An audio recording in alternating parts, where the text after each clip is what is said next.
Hey folks, Matthew Weiss here, WeissAdvice.com. Apologize about the sun beaming down on me. That's probably very annoying, but I'm still working some stuff out here in the studio. Okay, in this video, I want to talk about a plugin that I feel like I periodically rediscover. It's a really, really cool plugin with a really, really cool concept from a really cool company, and it's Frei Raum by Sonible. I've always been interested in software developers that really are looking to use the digital medium for what digital can truly do. And there's not that many companies out there. Most of the companies are usually emulating some kind of an analog process and just transferring it over to digital. But there's a few companies like Sonible that are really focused on saying, hey, what is the real capability that digital can do? And so they make some really, really cool products. This one, Frei Raum, I think was their very original product. It's a three-part equalizer. The first part is a linear phase EQ, the second part is a proximity EQ, and the third part is an entropy EQ. And those second two EQs are really unique concepts. Basically, the proximity EQ says, hey, maybe we can take tones and move them forward or backwards in space, but control that like an EQ. So reduce the amount of reverb or increase the amount of reverb, but do it band selectively, which I think is a really, really cool and interesting concept. The entropy EQ is kind of like a harmonic versus non-harmonic EQ, where you can boost the non-harmonic information or cut the non-harmonic information depending on what you're trying to do. Or another way of saying it is it's kind of like a texture EQ. You can increase or decrease the texture / increase or decrease the tone. So very, very cool concepts. All right, I want to pop in here, play a little bit of this. This is Year of Self. It's from the Daryl Thorpe mixing and recording course from my friends over at Produce Like a Pro.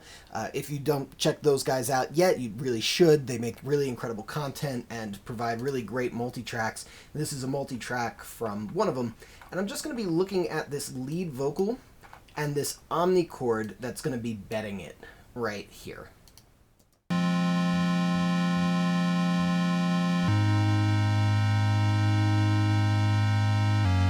Hey, misfit, stay true, in love with afternoon.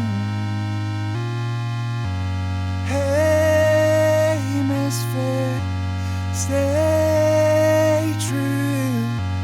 So these are sort of the two primary drivers, the two things that are creating the song within this moment, this area.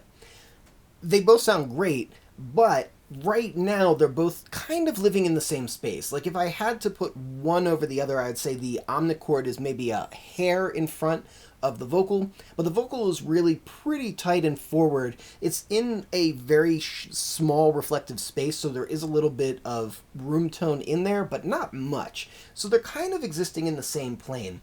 And I think it would be a lot more interesting if we flip things around and we gave them a little bit of separation between the front and back. Hey, misfit, stay true, in love with afternoon. Hey, misfit, stay true, evil comes after you. So in that playback, I hope it's apparent that now the vocal feels like it's in front and the omnichord feels like it's behind. But I think what's really interesting here is that in terms of level, neither of these have actually changed. Usually the easiest way to achieve immediate front-to-back imaging is simply by leveling. If you want something to be more forward, you make it louder. If you want it to fall further back, you make it quieter. But here, they're the same level. I've just done some very interesting and unique tone shaping. So I want to go through that process here. I'm going to start it fresh, just with the omnichord here. And I'm going to pull up a new instance of Frei Raum. And let's check it out. So I don't think that the GUI is incredibly intuitive, but I'd say it's pretty fairly intuitive. We have our equalizer here. We have our proximity EQ here. We have our entropy EQ here. So regular EQ, proximity, which is going to be able to control the amount of reverb over different tone bands, and entropy, which is going to be our tone and texture EQ. So let's go back over to this here, Let's just loop up this section real quick.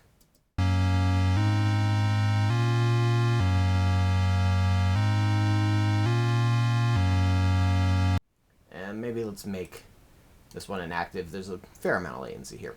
All right, so the most interesting thing to me about this omnichord is the texture. And this is going to be true of a lot of elements that have dense harmonics that start to become almost non-harmonics and sort of metallic sounds. So like bagpipes, harmonicas, accordions, this omnichord, all those very dense harmonics, sometimes we might want to soften them a little bit, or sometimes we might want to bring them out more, and we can do that actually with this EQ. So let's find the point. It's probably around 1K where those really dense harmonics start, and let's mess around with this real fast.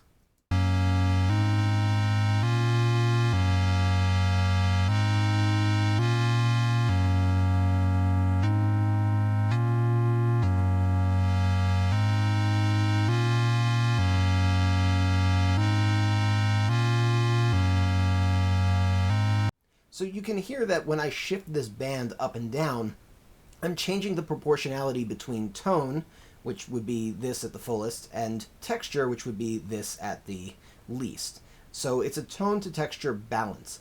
If we want to push this back in space, one way that we can do it is by sort of desaturating it. I think it was, so Dave Pensato has mentioned on his show a number of times that he's inspired by photography when it comes to his mixing. And that's sort of a deep statement, because once I started getting into the color grading of my videos, I started to really understand how much that statement really means. But one thing that's very cool in photography is that things that are more colorful and saturated, that's where the eye is going to go. Well, that's kind of true of audio as well. Things that are more tonal and saturated, or more textural and saturated, that's where the ear tends to go. So if we want to push this to the back, if we want to fade it into the background without controlling any kind of difference of reverb or level, one way we can do that is by making it less textural and more tonal.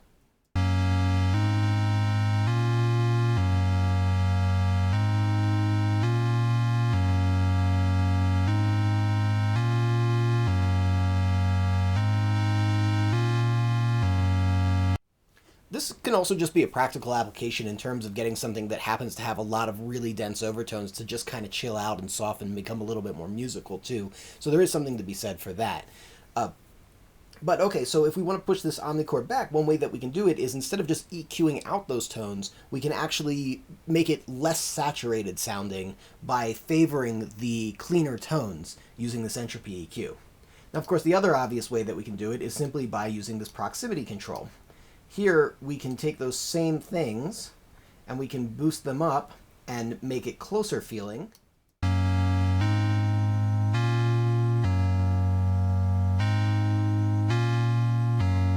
Which has a very distinct effect on the sustain, because when separating the reverb from the dry sound, one of the things it's looking for is the decay of the sound. So we have to be really cognizant of the dynamics that start to show up. But that can kind of be cool too, just worth mentioning that.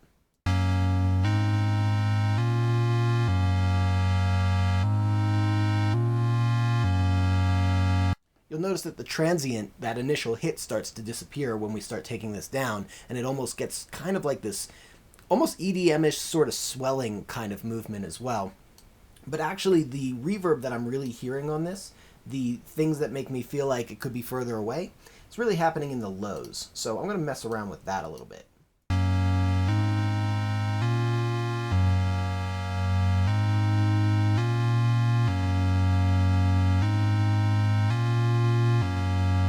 We also have these macro controls down here, so if I just want everything to be more reverberant and less transient heavy, I can always just drop the proximity entirely.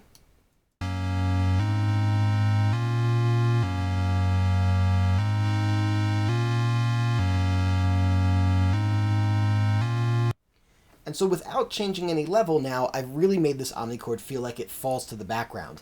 Now, if I want to do the reverse, I can simply go up to the vocal, pop up Frei Raum, and here I can start bringing the lows closer, get rid of some of that room tone, maybe a little bit of the highs closer as well. And make it a little bit more textural in the consonant range. So those parts that articulate the clarity of the voice, we get a little bit more of the texture from that, and those are going to help things feel closer because it's going to define the C's, the T's, the all the little mouth percussive noises that make something feel like it's clearer. So here's a quick little before and after of that. Hey, misfit, stay true and love. Hey, misfit, stay true. Now, even though those are level matched, the after does technically sound louder to me anyway, so I'm going to make it so that maybe it's not level matched, but the loudness perception is about the same. I'm going to take off that half dB boost. Let's do it one more time. Hey, misfit, stay true. Hey, misfit, stay true. And now we have a separation between front and back. And by the way, I can go back over to my omnichord processing, and I can actually boost those higher tones back up a little bit. Hey, misfit, stay true. And we still keep that front to back imaging. Like we hear those tones come up, but they still feel like they're further back, which I think is really, really neat. Hey, misfit, stay true and love with. It's almost indiscernible as a difference, actually, at this point, if you're not listening to it in the context of front to back. So I wanted to take a little bit of time to show that plugin. There's actually a lot of really great plugins that Sonible makes, and I don't show them enough love on this channel because I actually really do love their stuff. So I'm going to try and make a concerted effort to show some more of their software because it's pretty fantastic. Anyway, all of that aside, if you dig that, yep, here we go. The ending begins. Oh, man. If you dig this video, hit that like button. If you want to catch more videos like this, hit subscribe with the bell notification. And also still running the promotion where if you sign up for the newsletter, then you are going to get a free copy of the low-end guide, which is the be-all, end-all of low-end guides, at least as far as I know. And that is going to be in a link in the description box below, so be sure to check that out. And lastly, you know what we say here at WeissAdvice. We are musicians, sound is our instrument, and I will catch you next time.